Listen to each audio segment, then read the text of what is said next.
na Rádio ZLZN.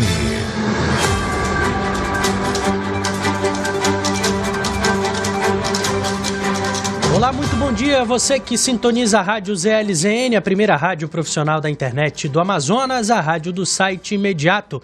Agora em Manaus são 7 horas e 19 minutos, já está no ar o Poder e Opinião desta terça-feira, dia 9 de maio de 2023.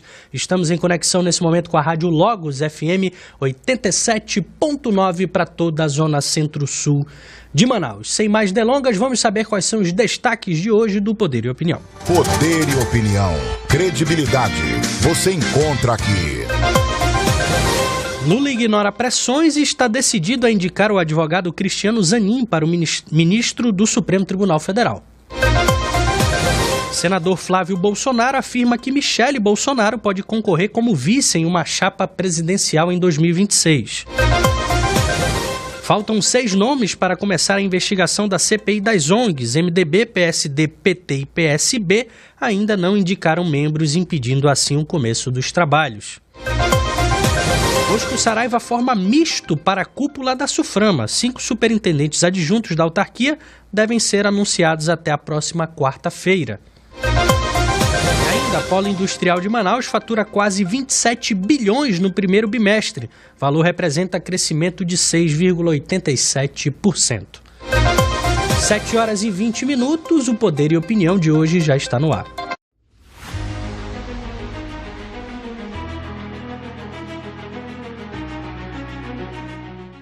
Antes da gente iniciar os nossos debates de hoje, já está comigo aqui nos estúdios da ZLZN o professor Ademir Ramos. Vamos dar uma passada nos principais jornais do Brasil para saber o que é destaque na manhã desta terça-feira. A Folha de São Paulo de hoje traz como matéria de capa: Haddad indica seu braço direito para a diretoria do Banco Central. Nome de Gabriel Galípolo faz mercado temer politização na definição dos juros. Ailton Santos pode ser o primeiro diretor preto do BC, é o destaque aqui da Folha de São Paulo, que também traz como manchete: mudanças e vetos marcam o PF no início da gestão de Lula. Polícia Federal completou 4 meses de governo Lula com mudanças de chefias, reestruturação interna e tensão política após turbulência no mandato de Jair Bolsonaro. A nova direção vetou nomeações e cancelou indicações da gestão anterior com a justificativa de recuperar a instituição. Sob o comando do delegado Andrei Rodrigues, sinaliza maior alinhamento com políticas do governo e com o STF. É o destaque aqui também da Folha. Agora a gente vai para o Estadão, o Estado de São Paulo, a manchete de hoje: indicados por Haddad para o Banco Central reforçam ala pró-queda de juro. Senado analisará nomes de Galípolo e Aquino, é o destaque de hoje aqui, principal do Estadão. Pacheco afirma que o governo precisa aceitar privatização, é outra chamada aqui do Estadão. Aliado de Lula, o presidente do Senado criticou a ação movida pelo governo no STF para rever as regras da venda da Eletrobras. Consideramos essa privatização uma realidade do Brasil, afirmou. As discussões sobre capitalização acabam por gerar algum desvalor para a empresa, nas palavras aqui do Rodrigo Pacheco, presidente do Senado. Agora a gente vai para o Rio de Janeiro. O jornal O Globo de hoje traz como matéria de capa: Lula indica braço direito de Haddad para o Banco Central. Para ministro, escolha significa entrosamento com o banco. O mercado vê pressão contra juros. O governo Lula indicou o secretário executivo do Ministério da Fazenda, Gabriel Galípolo, para a diretoria de política monetária do Banco Central, que ele assumirá após passar por sabatina no Senado. Galípolo tem histórico de atuação no mercado e boa relação com o presidente do BC, Roberto Campos Neto, alvo de críticas do presidente Lula por causa dos juros altos. O ministro da Fazenda defendeu que a indicação significa uma aproximação entre o governo e o Banco Central. Para analistas do mercado, o movimento expõe a intenção de pressionar mais fortemente pela queda de juros. O dólar fechou em alta, passando dos R$5, é o destaque de hoje do Globo. São 7h23, a gente vai fazer o primeiro intervalo aqui do Poder e Opinião. Na volta a gente dá início aos nossos debates de hoje. Não sai daí, o intervalo é rapidinho.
7h26, estamos de volta com Poder e Opinião desta terça-feira, dia 9 de maio de 2023. Estamos em conexão nesse momento com a Rádio Logos FM 87.9 para toda a zona centro-sul de Manaus. Eu lembro que você pode participar do Poder e Opinião com a gente, mandando sua mensagem para o nosso WhatsApp, que é o 92994858526, 92994858526. Participa com a gente e também nos segue aí no YouTube. Vai lá no @podercom e se inscreva no canal para receber as nossas notificações aqui. Então você pode acompanhar a gente também pelas ondas do rádio ou pela internet no YouTube e no Facebook. Também no Instagram. Hoje, infelizmente, por um problema técnico, a gente não está no Instagram, mas de segunda a sexta a gente está nesses canais todos: YouTube, Facebook, Instagram e também aqui pelo app da Rádio ZLZN e em conexão com a Rádio Logos FM. Então, participa com a gente e vamos fazer juntos o Poder e Opinião de hoje. Já está comigo aqui nos estúdios da ZLZN o professor Ademir Ramos para a gente começar os debates de hoje. Professor, o presidente Lula está decidido a indicar o advogado Cristiano Zanin para ministro do Supremo Tribunal Federal, mesmo com posições contrárias por parte do seu próprio grupo aliado. De acordo com o jornal Estado de São Paulo, Lula disse não estar preocupado com possíveis repercussões negativas por escolher seu advogado para ocupar a cadeira do ministro Ricardo Lewandowski, que se aposentou no STF, e tem como favorito o advogado baiano Manuel Carlos de Almeida Neto, que trabalhou na corte e no TSE. Desde que o presidente mostrou referência pelo homem que o livrou da prisão, definido por ele como uma revelação jurídica, Zanin passou a ser alvo de críticas que citam desde impedimento ético a conflito de interesse, já que ele defendeu Lula nos processos da Lava Jato. Professor, me parece que o Lula não vai se preocupar com críticas para escolher o próximo ministro e está, segundo o Estadão, inclinado a indicar o Cristiano Zanin. Qual é a sua análise sobre essa indicação e essa despreocupação de Lula com o que pensam sobre ele? Professor, bom dia. Bom dia, Tiago. Bom dia a você que nos prestigia, nos valoriza e que também contribui diretamente para a dinâmica desse nosso trabalho, que é o debate, que é a política em discussão. Considerando que é prerrogativa do presidente da República indicar o nome, considerando que um dos critérios é a confiabilidade, a confiança, o Lula está decidido a superar qualquer obstáculo e indicar o seu advogado, a pessoa com quem ele confiança. Advogado é o confidente, né? Quando você contrata alguém, um operador do direito para lhe defender, você assina um contrato. Você já leu o contrato que você assinou? É um confidente. Ele domina a sua vida, tem direito de vida sobre a sua existência. Então, considerando essas prerrogativas do cargo, o Lula está decidido, sim, a vencer esses obstáculos e indicar o seu advogado Zanin. Agora, segundo eu também li a matéria no Estadão, ele vai primeiro, agora dia 11, falar com Lewandowski, que é aniversário do Lewandowski, é dia 11, e o ministro Lewandowski se afastou do cargo aposentando-se, muito antes ele deveria se aposentar automaticamente no dia 11, que é o aniversário dele, quando ele completa os 75 anos, se afastou antes. O Lula vai fazer uma costura, vai conversar com o Lewandowski, porque o Lewandowski tem um outro nome, esse assessor do Lewandowski, esse advogado baiano, Manuel Neto, e vai conversar também com alguns membros do STF, tá? Gilmar Mendes, sobretudo, para ver como é que é a configuração e aceitação do nome do Zanin na corte, e ao mesmo tempo fazer uma articulação junto ao Senado Federal.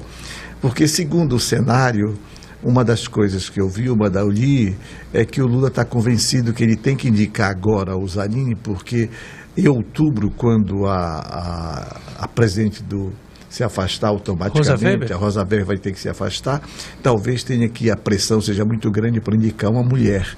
Então ele não vai ter como indicar o Zanin. Então me parece que já tem uma palavra lavrada, comprometida com o Zanin, e também, ao mesmo tempo, é um quadro de confiança dele, como prerrogativa não deveria ser assim, mas não cabe a nós discutir agora. Já discutimos diversas vezes aqui, isso não deveria ser o modus operandi para se escolher um representante da corte, né? Não fica à mercê da vontade do senhor presidente da República, assim como também não deveria ficar à mercê do governador escolher um conselheiro para julgar suas próprias contas, seja também no Tribunal de Contas da União e no Tribunal de Contas do Estado.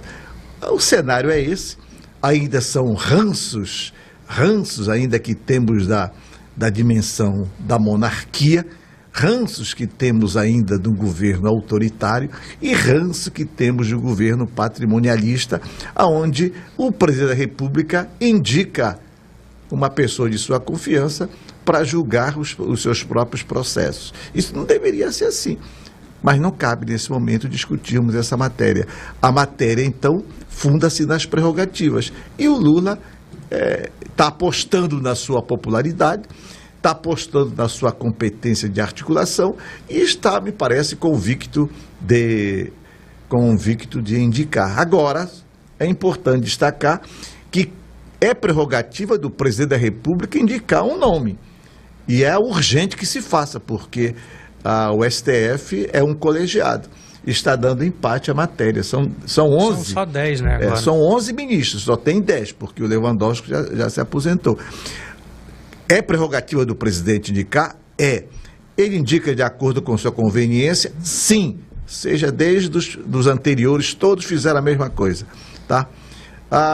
Mas a responsabilidade maior de quem é? Do Senado Federal. Por quê? Porque o indicado da presidente da República vai passar por uma sabatina no Senado. Tá? E aí, cabe ao Senado avaliar o mérito da matéria, avaliar a competência e avaliar essas variantes do cargo em relação ao ator indicado. Perfeito. Não é isso, Thiago? É assim, eu acho que o debate mais profundo é como se dá essa questão da indicação dos ministros do Supremo, mas essa não é a pauta. A indicação dos ministros do Supremo é feita pelo presidente e é prerrogativa do presidente. Mas muito tem se criticado a formação do STF com relação às suas ligações com os partidos políticos. E a maioria dos ministros do STF hoje ainda foram indicados pelo Partido dos Trabalhadores. Aí você vê o Lula, num momento como esse, de polarização política no país, indicar o seu advogado pessoal, que foi aquele que lutou com ele contra os processos da Lava Jato, no momento em que, por exemplo, temos o Sérgio Moro, que foi o juiz que o condenou como senador da República. Então o Zanin vai ter que passar por sabatina no Senado, ou seja, vai encarar o Moro mais uma vez. Mas eu acho que pela imagem do STF, professor, eu posso estar enganado, mas esse é o meu sentimento. Pela boa imagem do STF, tão arranhada nos últimos tempos por ações políticas, por deixar um tanto quanto de lado, de fato, a Constituição e se apegar a decisões mais políticas do que técnicas jurídicas mesmo, a indicação do Zanin, que foi advogado pessoal do Lula, me parece errada nesse momento. Eu acho que o Lula poderia encontrar um nome mais técnico do meio jurídico e indicar para o STF, porque senão parece que, de fato, ele usa aquela corte ali como uma extensão do seu governo, que é a crítica que muitos da oposição fazem. Então eu não vejo com bons olhos a indicação do Zanin, não por ele, não porque ele não tenha técnica, não porque ele não seja capacitado e tenha o famoso notório saber jurídico, mas por ser quem ele é. Alguém que trabalhou para Lula e atuou de forma veemente contra a Operação Lava Jato e livrou o Lula da prisão. Então, eu acho que não seria o melhor nome nesse momento. Por outro lado, também vejo que nenhuma indicação é tecnicamente em si, vamos dizer assim. É uma indicação política. Toda indicação, desde os governos anteriores, todas as indicações são indicações políticas, tá? E talvez a conjuntura não seja favorável, mas o governo aposta na possibilidade de indicar o nome de sua confiança, que é prerrogativa dele, e também aposta, sobretudo, na qualidade do julgamento em se tratando da forma. Quer dizer, quando falamos do Zanin em si, nós estamos falando do conteúdo. mas nós temos que pensar que a estrutura formal do STF, do Supremo Tribunal Federal, da nossa Suprema Corte, é marcada e qualificada pelo colegiado, como dos tribunais também. Acho que essa estrutura é profundamente democrática em termos de colegiado. Então, na verdade, nós estamos vendo agora, indica-se o nome, mas a votação é coletiva e a votação se dá entre os 11, e aí tem variantes múltiplas aí. Tem questões políticas, tem questões jurídicas, tem competência e qualidade jurídica que está em causa. Mas vocês sabem o seguinte, um ministro de Estado, ministro da Corte, ele tem os melhores quadros que lhe assessoram. Tá? Ele tem os melhores quadros, então muitas vezes ele dá apenas o mérito, ele canta a pedra e os assessores, tem uns que discutem com seus assessores, tem outros que, na verdade, nem escrevem. Tá? Isso vale muito para determinados magistrados. Determinados magistrados não sabem escrever, vocês acreditam? Não sabem escrever. São os seus assessores que escrevem, e às vezes nem leem. Sabem escrever, sabem, são alfabetizados juridicamente, mas não sabem, às vezes nem leem a peça. Às vezes nem leem a peça, isso quero dizer. São alfabetizados juridicamente, mas às vezes nem leem a peça, são os seus assessores que fazem. Então é importante pensar, eu vejo, a indicação é política? É, sim, senhor. É política, sim, senhor. É técnica? Também. E quem vai julgar tecnicamente a matéria é o Senado e politicamente também. Ah, é uma questão de ética. Sim, pode ser uma questão de ética, mas a política também tem ética. A ética da política está no seu comprometimento da responsabilidade. E essa responsabilidade é julgada no coletivo, é julgada pelo colegiado. Tá vamos certo. avaliar o procedimento e vamos ver como o Senado Federal, que é, na verdade, aí a Corte Superior da nossa política, vai julgar a indicação do presidente da República. Vamos ver se ele está com bala na agulha, como diria o Bolsonaro, para indicar qualquer nome e o nome da sua confiança. Tá certo, professor. Não sei se tá certo, mas tá certa a sua palavra. Eu passo agora a bola pro meu amigo Brian. Brian, Cristiano Zanin vai pro STF. O professor criou quase que um novo critério, né? Eu tava ouvindo a fala dele. Critério? Ele criou o critério da confiabilidade. Eu não lembro de ter visto esse critério. Confiabilidade a quem, né? E a dimensão da subjetividade Só se do for. presidente da República. Mas é constrangedor. É constrangedor, né? Lembrar também que nem todas as indicações do Supremo foram políticas. Veja, é claro que no momento que o potencial ministro é escolhido, ele inicia uma caminhada, vamos dizer assim, nos corredores do Senado Federal para ser aprovado. Isso daí a gente já conhece, etc. Mas, por exemplo, o Luiz Fux é um juiz de carreira, né? A própria ministra presidente é uma juíza de carreira, do trabalho, salvo engano. Mas me parece que não é necessário. Não, eu concordo com o senhor. O que eu estou lhe dizendo é que nem todas as indicações eram frutos de expoentes da política, né? O Fux era ministro do STJ. O falecido Teori Zavascki também era ministro do STJ, um ministro seríssimo, diga-se de passagem, o ministro Teori Zavascki, né? E o problema está na legislação. Acho que a gente já debateu isso aqui há muito tempo, né? Existem dois critérios subjetivos na Constituição, porque você veja, notório saber jurídico é uma questão profundamente subjetiva. É do cara que tem doutorado e pós-doc para o Dias Toffoli, que tem especialização, salvo engano, né?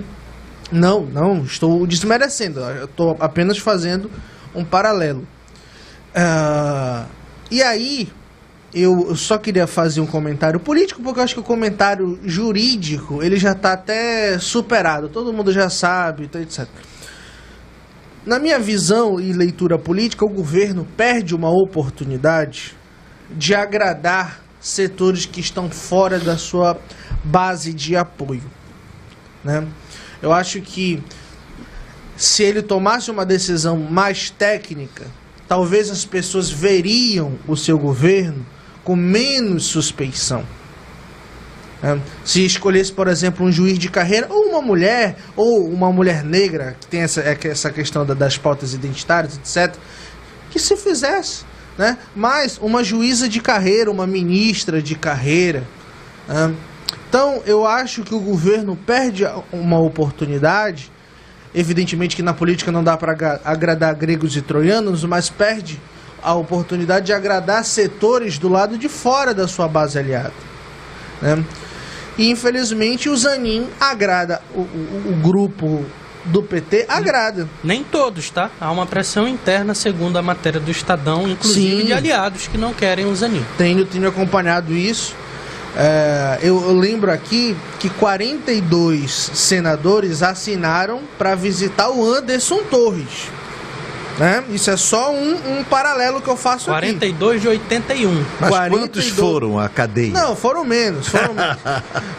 Exatamente isso. Mas assinaram. Assinaram. O que eu quero dizer é o seguinte: de alguma forma, professor, demonstraram preocupação com o caso do Anderson Torres. Isso significa uma espécie de tendência também de preocupação por parte desses senadores. Mas vai ser uma briga de forças, né? O professor adora usar essa expressão. E o Lula, me parece que só vai indicar se ele tiver certeza da vitória, né? Sim. Senão não faria sentido. Certo. São 7h43, a gente vai só fazer... para amarrar esse assunto. Um minuto, professor, senão a gente por que nós estamos discutindo isso aqui? Porque nós estamos tratando a Suprema Corte. A Suprema Corte, na verdade, é onde julga a questão da inconstitucionalidade ou da constitucionalidade da matéria.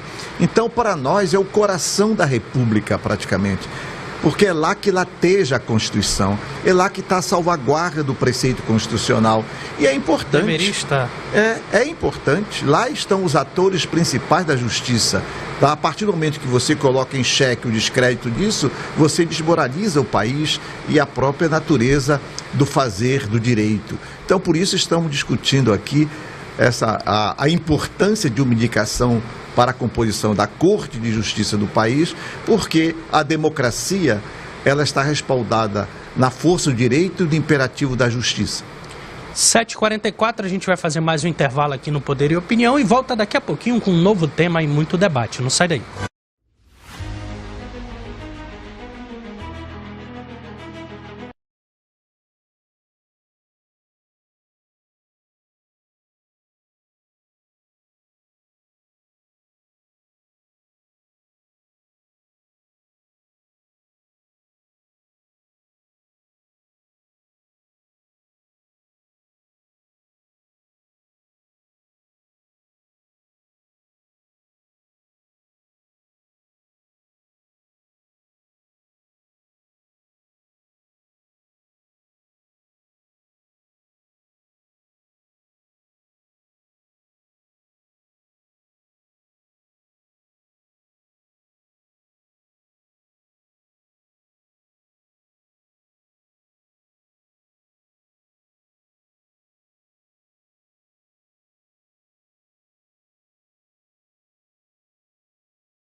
São 7 horas e 47 minutos, estamos de volta com Poder e Opinião desta terça-feira, dia 9 de maio de 2023, aqui pela Rádio ZLZN, a primeira rádio profissional da internet do Amazonas, a rádio do site imediato em conexão com a Rádio Logos FM 87.9 para você que está na zona centro-sul de Manaus, Eldorado, Parque 10, Praça 14, Boulevard, São Francisco, Morada do Sol, Adrianópolis, Dom Pedro também, enfim, todos os bairros da zona centro-sul e adjacências, você pode sintonizar o seu rádio no 87.9 e nos acompanhar aqui de segunda a sexta, de 7 às 9 da manhã e começar o seu dia muito bem informado aqui comigo, Tiago Botelho, professor Ademir Ramos, Brian Douzani e também o Pedro Batista, que vez ou outra participa aqui com a gente desse debate matinal com muita informação e análise política. Eu lembro que você pode participar do Poder e Opinião mandando mensagem de WhatsApp. Anota o número aí, é o 9299485-8526.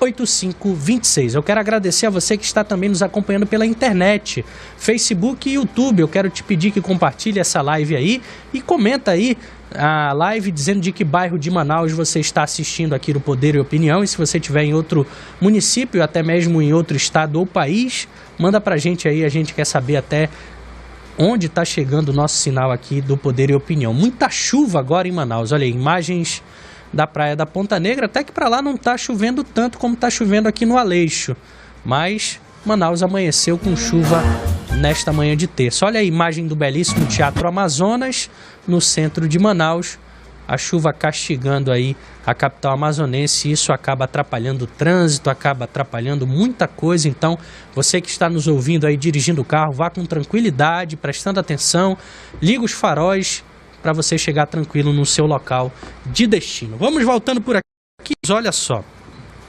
O senador Flávio Bolsonaro cogitou que a ex-primeira-dama Michele Bolsonaro pode concorrer como vice em uma chapa presidencial apoiada pelo ex-presidente Jair Bolsonaro em 2026. As informações são do site Metrópolis, que entrevistou o político ontem. A gente tem um vídeo aí, Will, sobre essa entrevista do Flávio Bolsonaro ao site Metrópolis. A gente pode colocar o vídeo aí, já está no ar, já está na agulha, tá aí, ó. Sucessores ao seu pai, mas você não falou numa possível sucessora. A ex-primeira-dama Michele Bolsonaro, sua madrasta, ela é um possível nome para concorrer com o apoio de seu pai em 26? Olha, a Michele tem um capital político muito grande, né, uma imagem própria, uma boa imagem perante a população, né, uma pessoa que se posta bem, uma pessoa que fez um trabalho na área social muito reconhecido, inclusive internacionalmente. Vai depender da vontade dela. Eu não vejo ela com disposição de concorrer a um cargo de presidente da República, mas por vontade dela. Mas, sem dúvida alguma, é uma pessoa que, se for candidata ao Senado, em algum lugar, ou ser vice na chapa de alguém apoiado pelo presidente Bolsonaro, isso dá uma musculatura muito grande para essa chapa, mas só que, mais uma vez, quem pode responder essa pergunta é a própria Michele. Se ela se sentir tocada por Deus para tomar algum caminho da política, ela vai fazer. Tá aí, as palavras do Flávio Bolsonaro, filho mais velho do Jair Bolsonaro. Duas coisas me chamam a atenção nessa fala aí eu começo com o Brian, depois eu passo para o professor Ademir. Primeiro é que ele não deixa claro que Bolsonaro será candidato a presidente em 2026. Diz, olha, a Michele pode ser vice em uma chapa apoiada pelo ex-presidente. A segunda é que é exatamente isso. Ele tem uma simpatia pela Michele e vê nela um capital político, Brian. Veja, eu acho que em um cálculo de risco já se presume evidentemente a possibilidade da perda dos direitos políticos por parte do Bolsonaro. Essa possibilidade já está no radar. Eu não tenho a menor dúvida disso. E isso faz com que, mesmo que faltando 4 anos, né, para o pleito, um pouco menos, já se pense nas possibilidades. E o Flávio traz uma questão interessantíssima. Talvez a Michele Bolsonaro não seja a cabeça de chapa, mas seja uma vice com a bênção da família. É uma questão interessantíssima, né, na história da política, né? Inclusive, se nós formos observar, isso aconteceu na Argentina, né? A Kirchner voltou como vice né? Do Alberto Fernandes. Exatamente. Né? Não tentou novamente ser presidente do país. Claro, aqui é um pouco diferente, mas me parece que o pensamento é um tanto parecido. Né? E encontrar um nome que tenha menos rejeição e mais aceitação diante da sociedade. O Flávio me parece que é o filho equilibrado dessa moeda, porque ao que tudo indica nos bastidores, o Carlos não se dá muito bem com a madrasta, né? O Carlos Bolsonaro, vereador do Rio de Janeiro. Mas e também não vamos esquecer aqui da figura do Valdemar, né? Hoje a Michelle ocupa um lugar, uma cadeira privilegiada dentro do PL, do Partido Liberal. Está em Brasília, ao lado do Bolsonaro. Todos os dias estão indo lá para o diretório, né? E fazendo política. Então, não tenho certeza se ocorrerá uma espécie de House of Cards, né? A nível Brasil, né? Porque foi exatamente isso que aconteceu lá na série. Mas é muito plausível. É muito plausível porque hoje, olha só como o mundo é irônico, professor. O herdeiro político direto do Bolsonaro não é nenhum dos filhos, sob o ponto de vista do tamanho, do capital. É a primeira-dama, né? Principalmente pela sua atuação junto a setores da igreja evangélica, né? As próprias ações sociais, etc., o serviço social dela, e o seu carisma, o seu não envolvimento em polêmicas, né? Ela é uma Bolsonaro, mas ela é uma Bolsonaro, não é do bolsonarismo clássico, professor. Pode-se dizer, não, já sou esposa, então é aquela coisa. Eu sou esposa do Jair, mas eu sempre discordei dele nisso. Ela sempre deixou isso muito claro, né? Que ela não gosta dos palavrões, etc.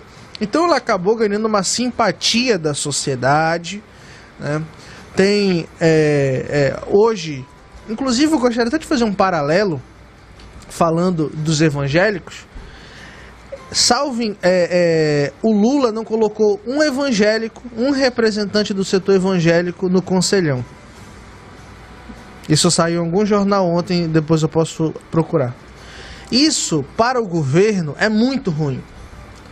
Porque ele mostra, de fato, que os evangélicos não têm espaço no governo dele. E a gente está falando de quanto. Depois, Thiago, tu vê quantas milhões de pessoas hoje aí, segundo o último IBGE. Isso é um dado gravíssimo, na minha opinião. E aí, deixa esse setor todo para Michelle. Tá aí. É assim que se faz política. Né? Então, é grave essa questão do... Inclusive, no passado, no primeiro governo do Lula, o Silas Malafaia fez parte desse conselho. Eu estava procurando saber para vocês verem que ainda agora... de bigode. Isso. E agora não tem nenhum líder. Não precisa ser o Silas Malafaia, né? Não tem nenhum representante dos evangélicos lá. E se tiver, é daquele pastor dele lá. Enfim. Então, a gente tem que analisar o cenário.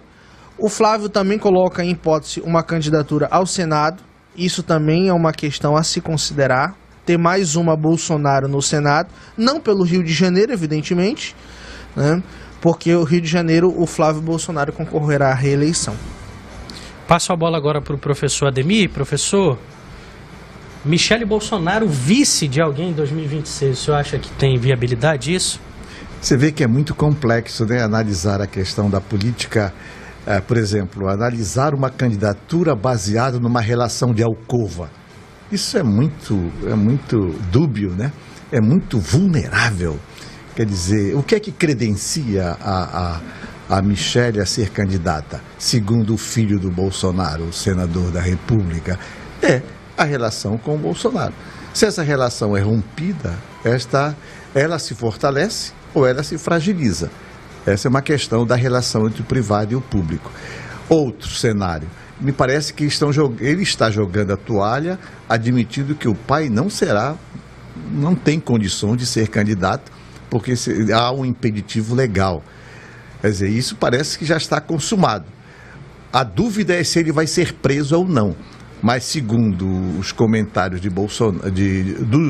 do próprio Bolsonaro na imprensa, que segundo vazou e tem registro, é que ele está preocupado que vai ser preso a qualquer momento. Então, ele mesmo está se avaliando desta maneira.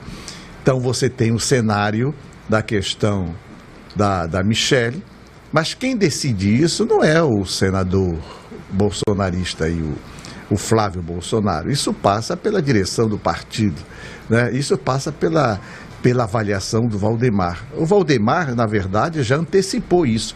A partir do momento que ele contrata a Michelle para ficar no partido, para trabalhar diretamente essa questão das mulheres, tá? Ele já está acenando essa possibilidade. É um investimento que está se fazendo. Ela tem capital para disputar? Tem. Não tem dúvida nenhuma, tem capital bastante vulnerável. Ela é uma bolsonarista de alcova? Sim, é uma bolsonarista de alcova. É uma relação privada? Sim, é uma relação privada. Então, o que fazer?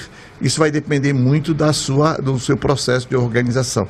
E tem mais esse papo, dizer que ela tem ungida por Deus, ela vai decidir mediante a iluminação do Espírito Santo, da pomba do divino. Isso é para enganar a besta, né? Só um sensacionista. Porque isso é para enganar a besta. Só não acredita nos dons, professor. Isso aí é para enganar a besta, porque na verdade o que vai se decidir são a correlação de força e a sua densidade eleitoral.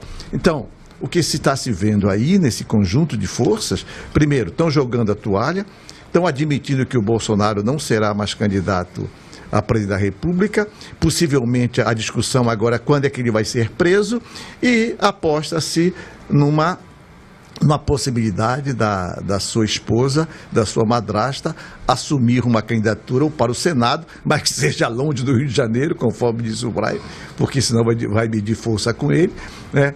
E, ao mesmo tempo, ser uma vice-presidente, uma candidata à vice-presidência, para manter a oligarquia bolsonarista no poder. Ela pode ser uma isca, uma embiara da política em Brasília em favor do bolsonarismo. O Brian falava sobre a questão da relação da Michelle com os evangélicos. Brian, o último censo que eu consegui verificar aqui é de 2010, 42 milhões de evangélicos no Brasil, 60%. Também sabemos que nem todo evangélico é bolsonarista. Não, sabemos claro que não. muito bem disso, que tem pessoas de grande lucidez, de que é capaz de pensar com clareza, então, objetividade. Quem é lúcido não é bolsonarista. Não é lúcido, está totalmente ofuscado. A notícia é do Globo. A notícia é do Globo. Lula deixa evangélicos fora do Conselhão. Que já incluiu o Silas, né? O Silas Malafaia, né? E outros governos. Então, olha, é uma coisa que me salta os olhos. Eu acho a Michelle um bom nome. Eu acho que ela tem essas condições políticas de agradar e agregar uma candidatura, mas não sei se seria para vice, sabe? Eu vejo que a família Bolsonaro, se o Bolsonaro ficar inelegível, que é um caminho possível daqui até 2026, cada vez mais possível, eu acho que a Michelle vai para uma candidatura de Senado, em algum desses estados mais bolsonaristas aí que existe. Distrito Federal, Roraima, Mato Grosso. Amazonas eu acho que ela não ganharia, não. Não, é difícil. Mas, enfim. E colocaria os outros filhos também como senadores. Aí tem que ver como é que vai ficar a situação do Carlos Bolsonaro, que também enrolado lá no Rio de Janeiro, com relação a questões de rachadinha, enfim. Eu acho que é um momento de ressurgimento da direita, sabe? O Bolsonaro, ele ainda não se colocou como esse principal nome que vai dar a direção a essa direita brasileira. Ele ainda, mesmo após ter voltado dos Estados Unidos, continua na dele, não começou a fazer nenhuma ação política de fato. A direita está se estruturando sozinha em oposição ao Lula, aquilo que a gente conversou aqui, né? A oposição ao Lula tem feito a direita ter uma homogeneidade nesse momento no país, e eu acho que forças ainda podem surgir aí, porque eu não sei nem se o Bolsonaro está muito afim de se engatar nesse negócio aí chamado política nesse momento. Ele está tranquilo lá como alguém de honra no PL, a Michelle é a presidente do PL mulher. Vamos ver, o tempo dirá. 8h01, a gente vai fazer mais um intervalo aqui no Poder e Opinião e volta daqui a pouquinho, não sai daí. Jornal Poder e Opinião. Opiniões, análises e diferentes pontos de vista. Aqui a política é o principal assunto. Jornal Poder e Opinião. Primeira edição. De segunda a sexta, de 7h30 às 9h. Na apresentação de Tiago Botelho, aqui na Rádio ZL-ZN. Poder e Opinião.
dos líderes, para que ela de fato comece. É uma estratégia dos partidos aliados ao governo não indicar os líderes para demorar a abertura de fato da CPI? A direitona quer obliterar o governo do Lula, o governo do PT, o governo desta coligação. O papel deles, né, é uma direita não propositiva e que apostou na possibilidade da multiplicação das CPI. Nós estamos com 3 CPIs, né, na Câmara Baixa, na Câmara Federal. Inclusive, aqui está, que vai dar muito o que falar, é a CPI do MST. CPI do MST. CPI do MST, da loja americana e a CPI do 8 de janeiro. A CPMI. Então são 3, né? Tem dos jogos. São 4. Tá, então você tem essa que é mista e agora essa outra. É bom que fique claro o autor da propositura e o articulador desta CPI das organizações não governamentais é o senador do Amazonas, Plínio Valério. É bom registrar isso nos autos aí, que ele faz questão de dizer, e eu faço também questão de multiplicar, que ele é o autor do requerimento e da propositura e da coleta de assinatura. Então você tem, na verdade, quatro CPI e uma mista entre a Câmara Federal e o Senado Federal. E tudo vão fazer, tá, para obliterar os encaminhamentos da casa e, paralelo a isso, tem todo o trabalho de aprovação do arcabouço fiscal, tem a questão, sobretudo, de discutir o encaminhamento da reforma tributária, tem também em pauta, possivelmente vai se discutir a questão da reforma administrativa, que é necessário que se faça também, e tem várias outras questões. E o que também está se avaliando é a questão do protagonismo da Câmara Federal com Lira. O Lira ganhou muito mais visibilidade nessas ações do que o Senado Federal. Está se discutindo a questão do protagonismo do Senado Federal também, que está muito lerdo, muito devagar nesse processo de articulação. O senador Pacheco, que é o presidente do Senado Federal, deveria ter uma articulação mais contundente. E me parece que a partir de ontem começou todo um processo de articulação com o ministro Padilha, de articulação junto ao Congresso Nacional, reunindo, chamando a responsabilidade os partidos que estão no governo. Porque se o governo tem 10 ou 11 partidos que estão representados no seu ministério, os seus ministros têm que responder perante o Executivo da responsabilidade de uma unidade na diversidade, de buscar apoio. Essa estratégia do União Brasil, de no Senado, por exemplo, votar com o governo e na Câmara Federal liberar o voto, isso é um chute na canela do governo federal em termos de matéria de decisão. Então vejo desta forma, vejo que é uma estratégia. O governo, a oposição vai retardar ao máximo essa questão dos nomes, mas vai ter que indicar os nomes, não pode, é uma decisão do plenário da casa, ele vai ter que indicar o nome para compor a comissão. E eu estou curioso para acompanhar de fato a pauta e o cronograma de trabalho dessa CPI das ONGs. Juro que eu estou muito preocupado.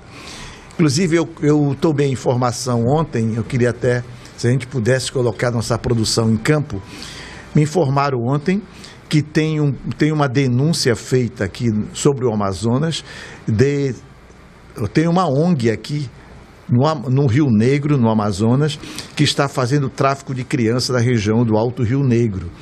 Foi uma denúncia que veio à tona e que parece que o Fantástico vai jogar ao ar na próxima semana e que a Polícia Federal estava examinando isso. Liguei ontem para a Polícia Federal, mas não consegui fazer contato, tocou o telefone, mas eu acho que era hora de almoço, era mais ou menos meio-dia, meia hora, liguei para a Polícia Federal lá para o setor de comunicação e jornalismo, mas não consegui falar. mas era importante a gente colocar os nossos holofotes em cima. Parece que essa discussão é tráfico de criança no Rio Negro, sobretudo na região do São Gabriel, e a gente precisa ficar atento para isso, que já tem até repercussão internacional. A veracidade dos fatos está em curso, a gente tem que examinar e vamos ver o que vai se apurar de fato sobre essa matéria. Perfeito. Brian, passo a bola para você. Me parece uma estratégia de MDB, PSD, PT e PSB não indicar os membros para que a CPI não se torne uma realidade no Senado. Isso não é nenhuma inauguração de era, né? Isso daí é algo já profundamente visto na história. Chama a atenção que MDB e PSD é justamente o partido do Omar e do senador Eduardo Braga, né?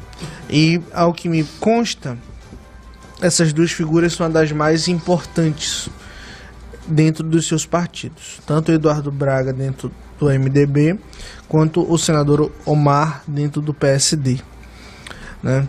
Eu vi isso, inclusive, ontem do próprio ex-deputado Marcelo Ramos, que falou exatamente disso, né? Falou que hoje você não vota nada sem o apoio do Omar e do Eduardo Braga, porque MDB e PSD tem bancadas ambos de mais de 10 senadores. Um tem 15 e o outro tem um pouco menos, salvo engano. Então, essa questão ela já está posta, né? E aí tem que ver como que isso vai ser resolvido e qual articulação se dará para isso, né?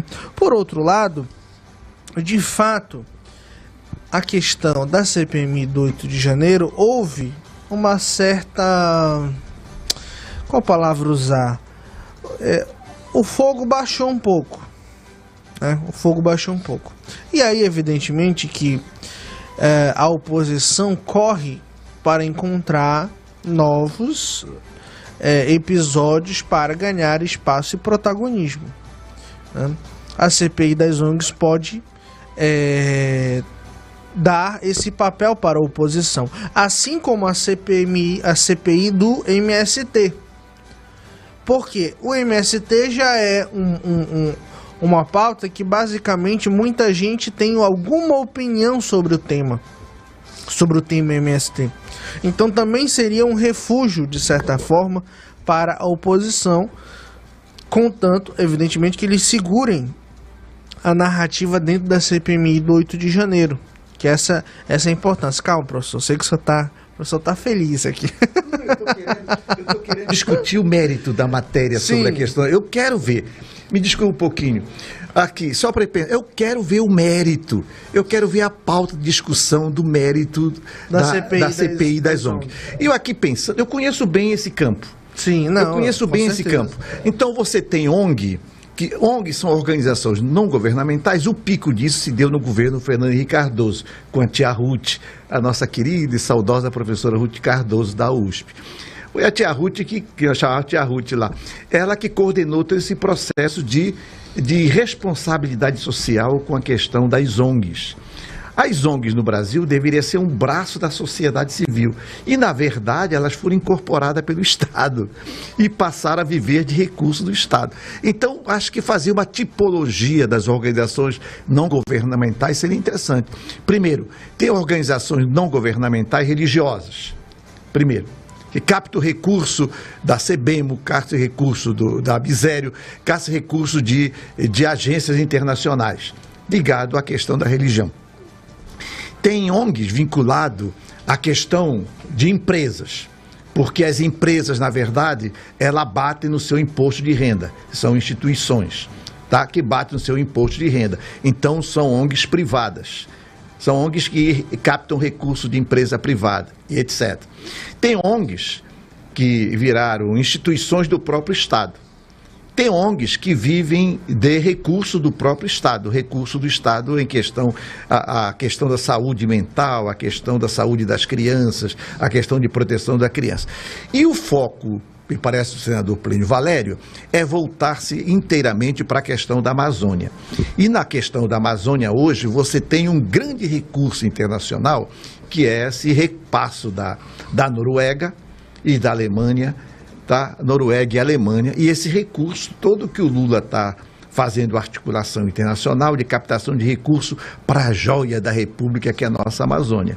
E nesse fórum sobre o projeto amazônico, não é qualquer ONG que participa, são as grandes ONGs na Amazônia.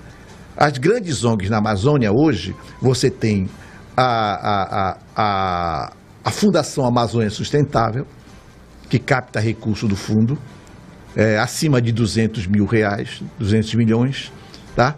160, 200 milhões. Você tem a outra ONG, que a Alemanha, inclusive, esteve aqui, o primeiro da Alemanha, da Vitória, como é que chama? Vitória, essa outra ONG. E tem a questão do ISA, que é a poderosa ONG que capta recursos da Noruega, Instituto Socioambiental, que está na região do Amazonas, do Rio Negro, e está no Xingu. Quer dizer, são as grandes ONGs. Me parece que são essas ONGs. Tem vício nas ONGs? Tem, senhor. Tem sim. Essas poderosas ONGs, elas na verdade se tornaram um balcão de família. Eu já falei isso aqui. O coordenador da ONG recebe pela ONG, a mulher do coordenador, o filho, o cunhado e tudo. Então tem vícios de nepotismo? Tem. Tá? Agora, o que é que se quer com essa ONG? Deveríamos ver com essa CPI. Qual é o objeto dela? É isso que nós precisamos ver. O objeto é obliterar o recurso do projeto amazônico para as organizações não governamentais na Amazônia. Porque o recurso que entra aqui não entra por debaixo dos panos, não. Todo recurso passa pela conta do Banco do Brasil. Então, o Banco do Brasil tem controle do recurso.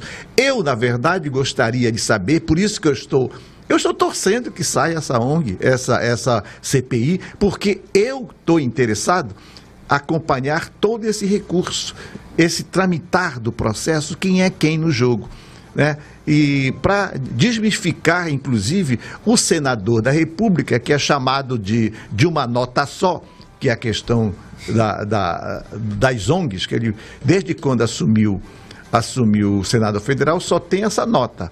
É uma nota só. A questão é, eu tenho interesse nisso, e inclusive gostaria que os partidos de esquerda apontassem os seus nomes para compor e para nós monitorarmos. Eu acho que o governo Lula não tem nenhum problema sobre essa questão das ONGs, das organizações. Agora, a não ser que a pretensão seja obliterar, ofuscar, o impedimento do recurso do Fundo Amazônico para as organizações não governamentais. Porque o Estado não pode entrar para reivindicar o recurso.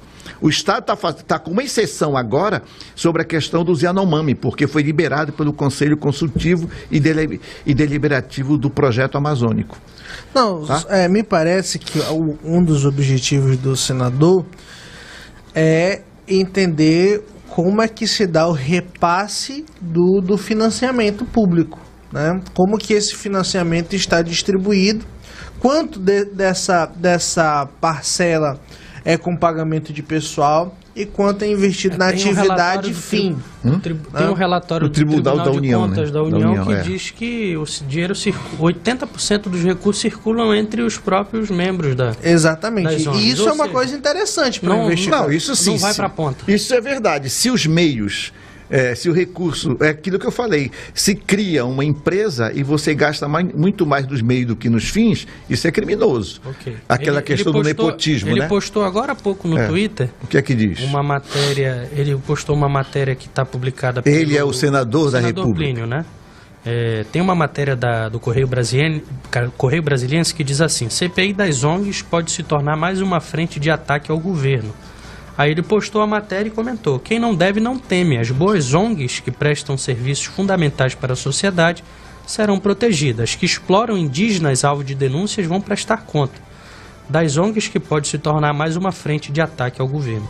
Ele escreveu. Isso aí, olha, tem ONGs. Na década de 60, a bunda de índio era mais furada do que tabuleiro de pirulito.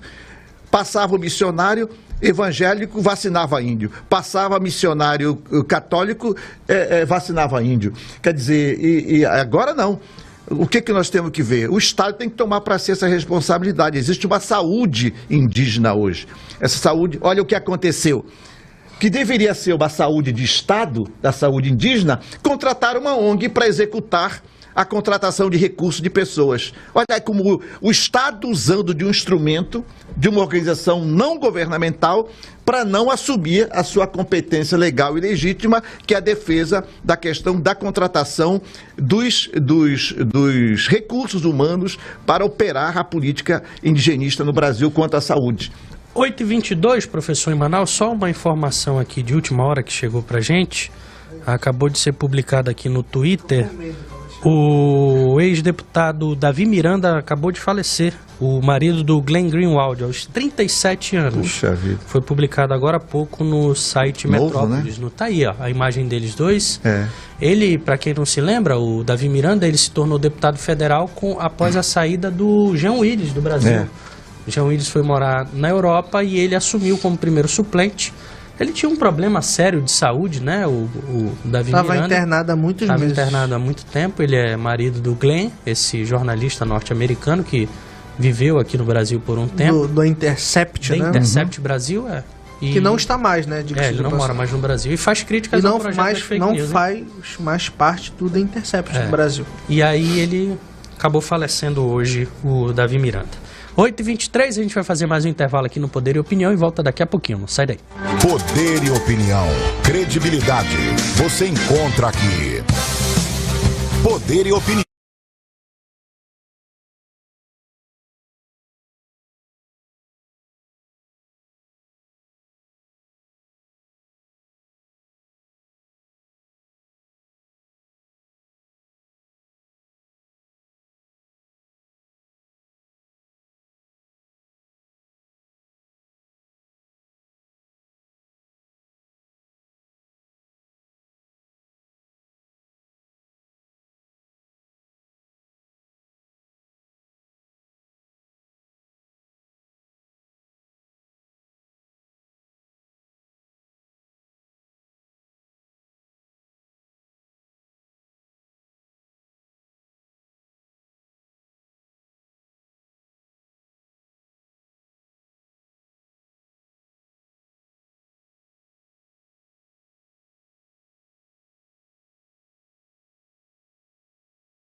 Oito horas e 26 minutos na capital amazonense. Estamos de volta com Poder e Opinião desta terça-feira, dia 9 de maio de 2023.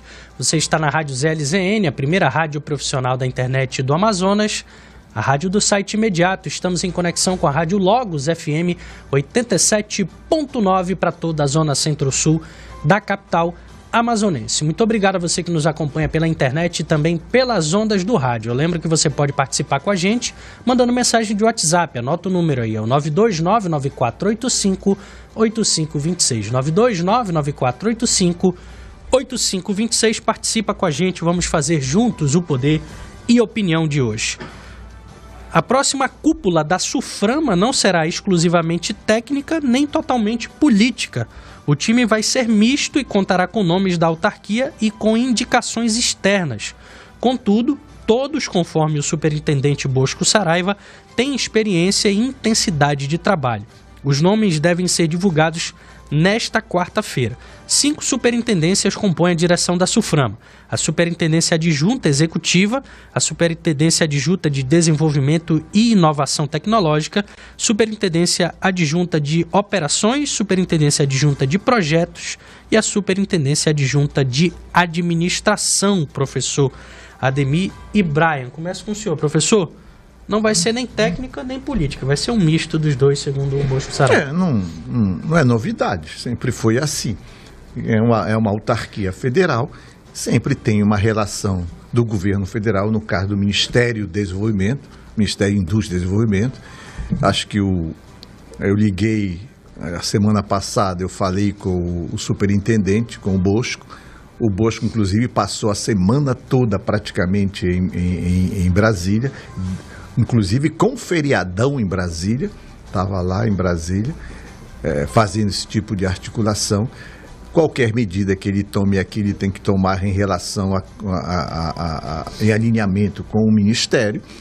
Então você tem a questão do partido político dele, tem os encaminhamentos do Bosco também e tem o encaminhamento do governo federal. Nunca foi extremamente técnica e também nunca foi extremamente política. Acho que diria o Aristóteles, o grande filósofo, a verdade está no meio. Quer dizer, vai se buscar um certo equilíbrio entre o político e o técnico, contanto que, na verdade, a gente possa trabalhar com certa tranquilidade e segurança nesta autarquia, que é uma fonte de recurso importantíssima para o desenvolvimento da Amazônia. E tomara também que seja marcado pela eficácia e eficiência nessa gestão do Bosco. Então, Manaus tem que trabalhar sempre em uma articulação. O que houve, na verdade, foi uma separação dos interesses paroquiais, interesses estaduais, porque antes o governo do estado tinha uma intervenção direta na SUFRAMA. Hoje já não tem mais uma intervenção direta na SUFRAMA, quer dizer, minimizou-se a questão política. Hoje passa diretamente pelo governo federal, como foi a nomeação do ex-deputado Bosco Saraiva. Quer dizer, esse é o cenário. O governo do estado não tem mais uma presença diretamente lá, mas o governo federal tem uma presença marcada e, por sua vez, o Bosco tem que fazer uma articulação entre o governo federal, que a autarquia é uma autarquia federal, tem uma articulação direta com o governo do estado, politicamente, e com os empresários da região, com a Federação da Indústria, o Centro da Indústria do Amazonas e com a Prefeitura de Manaus. Inclusive, já começou um diálogo com a Prefeitura de Manaus para trabalhar aquela questão das invasões do entorno da área do Distrito Industrial. E tem que também se trabalhar a questão, Bosco, superintendente, na possibilidade de fazer um embelezamento, como diria o Eduardo Ribeiro, embelezar um pouco esse nosso, um pouco não, um tanto quanto o nosso polo industrial de Manaus, né? Porque está muito feio, horrível, essa cara do polo industrial de Manaus, para as pessoas que vão visitar, inclusive, que seja uma fonte de visita e não uma fonte de afastamento.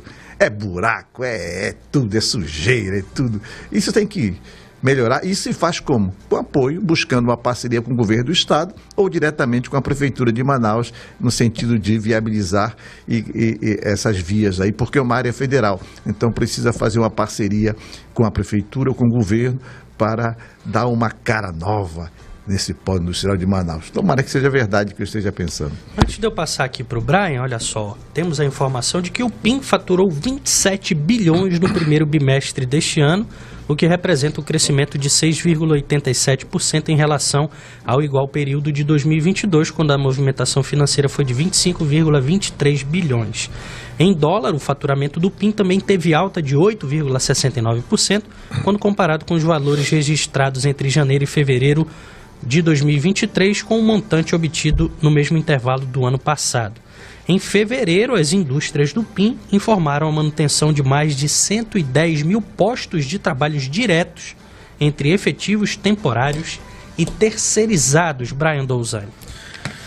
Isso mostra o tamanho da Zona Franca de Manaus, nosso polo industrial, né? É algo pujante, significativo, histórico, né?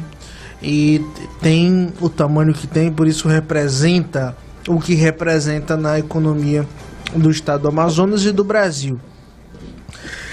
Em relação à equipe do Bosco Saraiva, eu concordo com o professor, que me parece que segue-se a tradição, até porque o próprio Bosco Saraiva é uma espécie de técnico político, né? É técnico porque entende, já tem experiência na administração pública, conhece o Congresso Nacional, já foi legislador, conhece os textos das reformas que correm em relação ao nosso modelo tributário no Congresso Nacional. Então, o Bosco, sem dúvida alguma, até por conta da sua experiência, ele é um técnico. Ele é um técnico, né? Um técnico advindo da política, né? Foi vereador, foi deputado estadual, foi vice-governador, foi deputado federal. E isso deu também a bagagem para ele política da coisa, que é muito importante para esse momento. Você imagina, professor, por exemplo, uma pessoa que é fora do mundo político tendo que viajar para Brasília sem conhecer ninguém, né? Você só veja a importância que é você ter alguém que tenha uma articulação política num cargo como esse, né? Foi o que aconteceu no passado com a nomeação daquele agente que veio de São Paulo, foi plantado aqui, caiu de São Paulo aqui, eles ficou tomando porre aqui na esborda e pouco fazia em favor da Zona Franca de Manaus, né? Quem é eu estou esquecendo o nome dele. Não sei o quê. Não, Apio é daqui, é amazonense. Não, Apio é nosso companheiro, é aqui do Amazonas. Eu lembro, eu estou esquecendo o nome. Entendeu? Então Sim. É necessário, mudou muito, o que nós esperávamos agora que viesse uma intervenção de fora, que o vice-presidente, o ministro, tivesse uma indicação de São Paulo. Foi o peso político da bancada do Amazonas, sobretudo destacando aqui a importância do senador Omar Aziz para indicar e efetivar o nome do Bosco. Você viu que demorou mais de 100 dias. A correlação de força foi, como disse certa vez o Sidney Leite para mim, foi dedo no olho, professor, foi dedo no olho. Sim, exatamente. E o Omar, voltando, se eu não me engano, eu posso até confirmar aqui, mas o PSD tem coisa de 15 senadores. Só veja a importância do peso, né? do tamanho do Omar, né? E o MDB também por aí. Então, veja, concordo com o professor, a própria nomeação do Bosco demonstrou a força da bancada do Amazonas, né?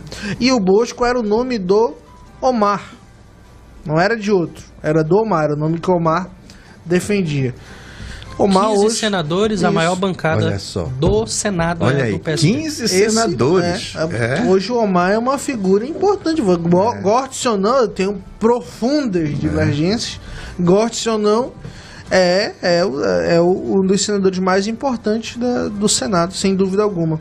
Tem uma influência gigantesca dentro do PSD. E afetivamente tem uma boa relação também com o presidente da República, sim, entendeu? Isso facilita. Isso dá muita... Porque tem pessoas que têm relação com o poder, mas em vez de ajudar o coletivo, de contribuir para o coletivo, ajuda a si próprio e os seus incautos, né? Então isso não é bom para o valor republicano.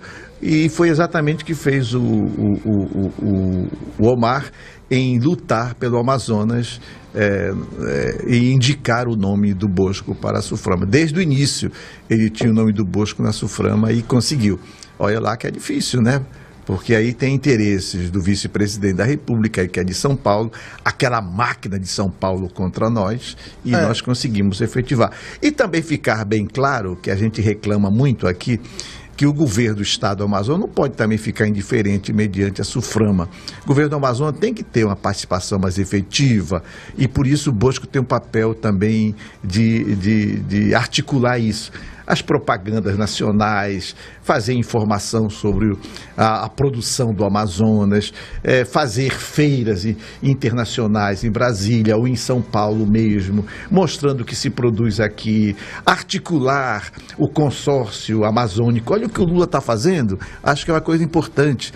Nós temos na República o Pacto Amazônico. O Pacto Amazônico é um instituto legal que une todos, são 9 estados, né? São 9 países da Amazônia estão em volta, me parece são 9 países em torno da Amazônia. O Lula já acenou a possibilidade de chamar uma grande reunião do Pacto Amazônico para discutir a Amazônia, porque quando for sentar com esses países poderosos, negociar em pacto, porque não adianta você negociar somente o Amazonas do Brasil, tem que discutir a Amazônia da Bolívia e tem que preservar também, tem que discutir a Amazônia peruana que está na nossa fronteira, a Amazônia colombiana, e nós temos que pensar isso, a Amazônia francesa, que também está a Guiana Francesa, quer dizer, aqui nessa nossa região, nós temos que pensar o todo. Então, possivelmente, o governo federal deve fazer um grande encontro do Pacto Amazônico, onde vai ser em pauta a questão climática e do meio ambiente. E o governo do Amazonas tem que tomar para si esse protagonismo, não pode ficar muito na mão dos paraenses, porque senão vamos começar a chupar din-din. Sim, no mais, desejar sucesso ao Bosco, né? Eu assisti uma entrevista dele onde ele fala sobre a Zona Franca como motor do desenvolvimento regional nos municípios do interior, que é uma coisa muito interessante, né? A Zona Franca servir ao interior também do estado. Então, o Bosco, essa experiência política do Bosco, esse conhecimento do Amazonas e do Brasil vai ajudá-lo com certeza a ter um maior sucesso nesse seu governo, nessa sua gestão, que, como eu falei, uma pessoa que não conhece o Amazonas, que não conhece Manaus e que não conhece a Zona Franca jamais teria condições de exercer esse cargo com maestria, né? Uma das questões básicas, só para eu fazer uma súmula aqui, uma das questões básicas do nosso desenvolvimento são as fontes de energia, né? O governador esteve agora na Áustria com a MON, o governador agora está nos Estados Unidos também discutindo essa questão de fontes de recurso para a questão da sustentabilidade. E nós temos que investir, o governo do estado, juntamente com a SUFRAMA, se quiser desenvolver o interior do estado, nós temos que criar fonte de energia. E aí, fonte de energia alternativa. Essa possibilidade de fazer essa captação solar sobre o rio, isso é uma coisa positiva, porque uma das deficiências da Zona Franca de Manaus não interiorizar as suas ações foi que não tem fonte de energia. Quem é que vai montar uma indústria em Barcelos? Montaram lá, por imperativo do preceito legal da Zona Franca, montaram uma indústria de palmito lá em Barcelos, está lá no meio do mato, porque não teve como fazer, não teve como operar e etc. Ora, uma coisa nós já avançamos, um braço nós já avançamos, que a UEA e a Universidade do Amazonas, sobretudo a UEA, está em quase todos os municípios do Amazonas, formando o quadro, já tem. Era qualificar cada vez mais a UEA, e, ao mesmo tempo, criar alternativas energéticas para gerar essa produção no interior do estado. Por falar em UEA, colegas, amanhã o STF vai voltar a julgar, porque o ministro pediu vista à matéria sobre a questão das cotas da UEA, e amanhã, me parece, às 14 horas, acho que é horário horário de Manaus, às 14 horas, volta-se a discussão sobre a questão das cotas da UEA. Tá? E é importante que a gente tenha os holofotes ligados, porque a UEA, através do governo do Estado, fez uma manifestação, um recurso contra a decisão que fora tomada para ser apreciada, e vamos ver como é que fica essa questão das cotas da UEA, que é necessário para garantir o nosso desenvolvimento regional. 8h41, a gente vai fazer mais um intervalo aqui no Poder e Opinião. Na volta a gente terá o último bloco de hoje. Vamos falar sobre a articulação política do governo federal. O Lula não está muito satisfeito com isso, não. 8h42, a gente vai e volta daqui a pouquinho.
Oito horas e 44 minutos, estamos de volta com o último bloco de hoje do Poder e Opinião, aqui pela Rádio ZLZN, a primeira rádio profissional da internet do Amazonas, a rádio do site imediato em conexão com a Rádio Logos FM 87.9. Meus amigos, Brian Douzani, professor Ademir Ramos.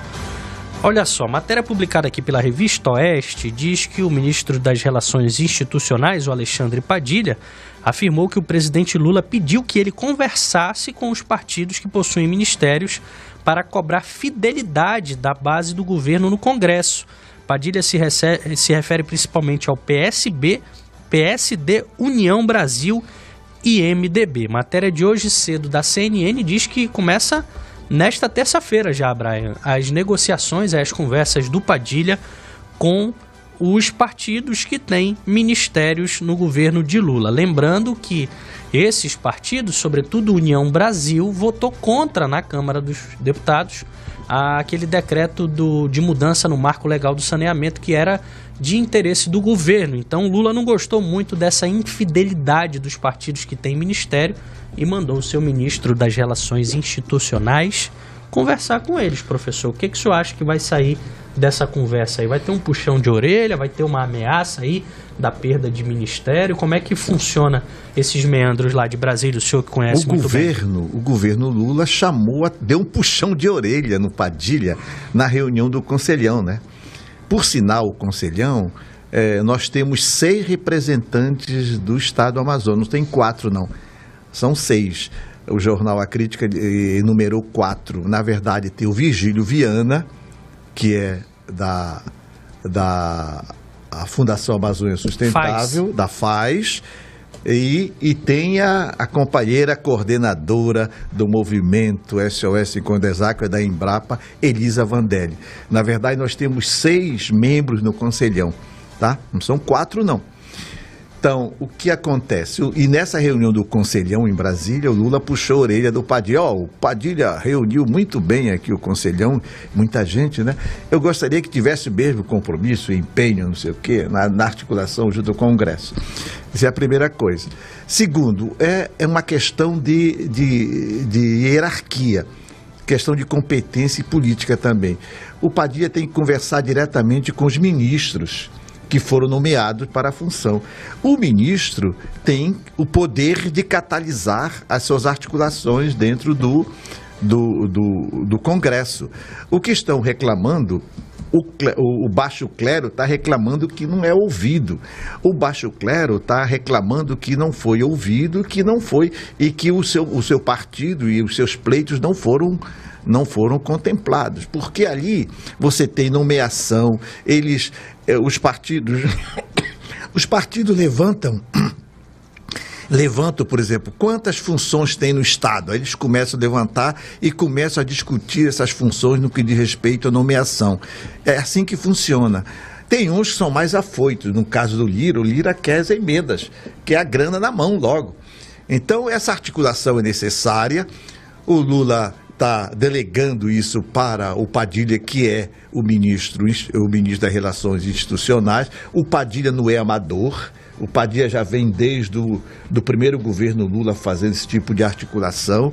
Agora, você negociar, enquanto você está falando em negociação, em termos de valor, em termos de projeto, etc., tem gente querendo grana, querendo valores. Então fica um diálogo atropelado, mas não pode mais acontecer o que ocorreu anteriormente. O Padilha tem que entrar em campo, tem que haver uma tratativa entre as partes, entre os partidos que estão no governo, ter o dever político de corresponder no voto à unidade com o governo. É isso que o Lula está exigindo. Agora, isso passa pela presidência do partido, né? O Padilha tem que conversar com o presidente dos partidos e tem que conversar com o ministro. O presidente do partido que indica o ministro. O ministro, por sua vez, tem que estar aliado junto com o governo e junto com o presidente do partido e junto com sua base. Agora, se a base está no toma lá e dá cá, a relação é muito difícil e é preciso atentar para a questão da unidade partidária e da diversidade que tem o Congresso Nacional. Agora, todos eles sabiam, e sobretudo o Padilha sabia, da dificuldade que teria nesse Congresso pós-eleição do Bolsonaro. É um Congresso que tem a maioria conservadora, né, isso é importante, é de direita, e tem que saber sentar para conversar e dialogar. De que forma? Tem os mais estreitos, que são os bolsonaristas, que não conseguem arrecadar o voto de toda a direita, mas o governo tem que sentar, seja com o bolsonarista, seja com a direita, seja com os extremistas, tem que sentar para dialogar. Isso faz parte do mérito da política republicana. Brian. Veja, a gente precisa aqui, Thiago, assumir algumas questões. Primeiro, nós estamos no 5º mês de governo e o governo não tem base. Essa é a questão. E assim, é uma coisa sem precedentes na história. A gente trabalhava com aquele conceito da lua de mel, que eu já trouxe aqui, que são os primeiros 6 meses. Veja, nesse governo não tem lua de mel, me parece, né? É aquele casal humilde que casa e vai direto para o apartamento mesmo. Não tem lua de mel. Essa é a primeira questão. E não, a não ser por essa medida agora, noticiada hoje nos grandes jornais, não se tem previsão para ter essa base. Isso é grave, é gravíssimo. Segundo, e ontem eu ouvi isso do próprio ex-deputado Marcelo Ramos, que tem uma experiência considerável na Câmara, o deputado deixou muito claro. Os deputados, professor, não votam mais porque o seu partido tem um cargo, porque o seu partido tem um ministério. A herança do orçamento secreto criou essa relação espúria e imoral de que o deputado só vai votar se ele tiver emenda. Só vai votar. Porque, veja bem, o Marcelo ontem deu um exemplo muito interessante. Um deputado tem o quê? De emendas individuais? 19 milhões? Emenda individual, isso. Emenda coletiva e emenda... Teve deputado que levou... Da mesa. Que levou 500 milhões para o seu estado via emendas, via orçamento secreto, etc. Então ele pensou assim, pô, esse negócio é legal, né? Esse negócio... Então, essa é a dificuldade central desse governo, é isso. É ele entender, e eu falo isso até sem nenhum prazer, né? Mas entender que, de fato, o Congresso Nacional está mergulhado nesse modus de operação, de que ele só terá o voto se ele liberar a emenda. E Braz, talvez seja esse da dificuldade do Padilha, porque o Padilha, quando estava no governo anterior, tratava da questão dos valores republicanos. Agora são valores financeiros. 20 anos se passaram. Hoje, o Supremo, né, por conta da decisão do Supremo, o orçamento, a tal da emenda do relator, não está mais na mão do Lira. Está na mão do próprio Padilha. Mas isso não muda o fato que eu estou contando, que esse é o desenho espúrio da nossa República. Esse é o desenho espúrio da nossa República, né? Então, o governo tem muita dificuldade, e é necessário que nós sejamos honestos. Qualquer governo teria dificuldade com esse tipo de relacionamento, né? Qualquer governo teria que usar esse modo de operação. Agora sim, é muito grave isso, viu? Agora, por outro lado também, isso coloca em xeque a questão do presidencialismo de coalizão, né? Sem dúvida. A gente vai ter que futuramente, os especialistas vão ter que discutir esse formato que nós temos no Brasil do presidencialismo de coalizão. Já se discute, inclusive, a questão parlamentar, né? Pegando a geringonça portuguesa, lembra que já se discutiu? Pegando aquele modelo da geringonça portuguesa, trazendo para o Brasil como um semi-presidencialismo, que foi a tese levantada pelo presidente constitucionalista, o Temer, né? O Temer também já levantou. O próprio Gilmar também. Acho que possivelmente no próximo capítulo nós teremos uma discussão mais sobre a forma para conter essa ganância, essa volúpia parlamentar gulosa e sedutora de quero mais. Eu estava estudando uma matéria na faculdade justamente sobre a questão dos partidos políticos, né, no mundo, no Brasil, etc. E aí você tem várias evoluções, né? E sem dúvida alguma, esse período que nós vivemos vai ter que ser um período que a ciência política vai ter que estudar. Por quê? Porque o partido não está mais conseguindo mandar no deputado. O partido tem ministério e isso não significa nada. O partido tem cargos e isso não significa nada. Ou seja, será que nós estamos vendo, professor, um enfraquecimento da figura dos partidos, pelo menos no sentido da articulação política?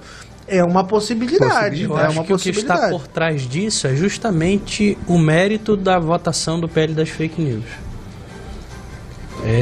O poder que o cidadão comum tem de cobrar os seus parlamentares. Não, tem isso. O problema, Thiago, é que eu vejo que não é só nessa pauta específica, e nessa eu concordo contigo, que o governo tem dificuldade de formar uma base. Ele levou uma peia na questão do... Eu digo no mérito da PL das fake news, eu não estou falando somente em relação à votação desse projeto. Sim. Eu estou falando em questão da regulamentação das redes. Sim. Porque quando o cidadão tem dificuldade de cobrar o seu político, esse problema ele se dissipa. Então, eu acredito a essa possibilidade que as redes sociais dão ao cidadão comum de ter voz e de cobrar o seu político. essa mudança de postura. Mas o projeto da desinformação não vai impedir o cidadão médio em participar do processo, de maneira alguma. Ele vai dificultar, doutor Tiago, não vai impedir nada.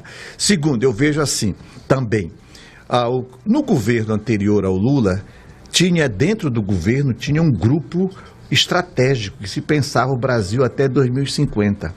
Tá? Então havia um grupo de estudo, um núcleo gerador intelectual que pensava o Brasil até 2050. Os partidos deveriam fazer isso também. É que os partidos caíram numa relação mercantil, porque os partidos captam recurso federal, recurso do fundo partidário para bancar as suas fundações, os seus institutos. E eles têm quadro, eles podem contratar quadro para pensar a questão dos partidos. Por outro lado também, o que acontece é que tanto os partidos quanto o governo e tanto o Congresso Nacional está de costa para as universidades, sobretudo a Universidade Nacional de Brasília. É preciso repensar o Brasil quanto à sua forma. E os partidos políticos, já vimos aqui, que está perdendo força, porque cresce aqui os movimentos partidários. Os movimentos partidários estão superando os partidos políticos. Sim. E aí isso minimiza o conteúdo programático e ganha um outro bloco. Então aqui, vocês também têm leitura sobre a matéria, está me vindo aqui a leitura dos blocos históricos do Gramsci.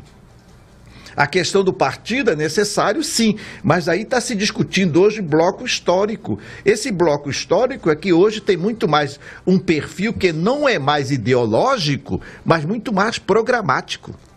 Isso eu acho que é importante fazer. Agora, fazer no achismo e no olhômetro, ninguém vai chegar em lugar nenhum. Perfeito. São 8h58, eu quero agradecer o professor Ademir Ramos e o Agora Brian que estava pegando fogo, você... Infelizmente o tempo acabou. É muito bom ficar aqui ouvindo, aprendendo com vocês. Vamos ver o que vai sair dessa articulação, né? Vamos ficar de olho. Caminhando para 6 meses de governo. Hoje vai ser um dia importante. Não, a articulação não é um dia, Tiago. A articulação é um processo. Tem que estar... Hoje é a primeira reunião, né? A articulação é um processo, é tema recorrente, é ação recorrente de governo. Tomara que não descampe na prática do mensalão. Tomara mesmo, professor. Quero agradecer a você que nos acompanhou nessas 2 horas de Poder e Opinião de hoje. A gente volta amanhã, às 7 da manhã. Forte abraço, boa terça-feira para você. Tchau. Poder e Opinião. Credibilidade. Você encontra aqui. Poder e Opinião. Primeira edição. Com transmissão pela rádio ZLZN. Rádio Palmeira FM 102.1 em Manacapuru e Rádio Logos FM 87.9 em Manaus. Poder e Opinião, primeira edição, de segunda a sexta, de 7h30 às 9h, com Tiago Botelho, aqui na Rádio ZLZN.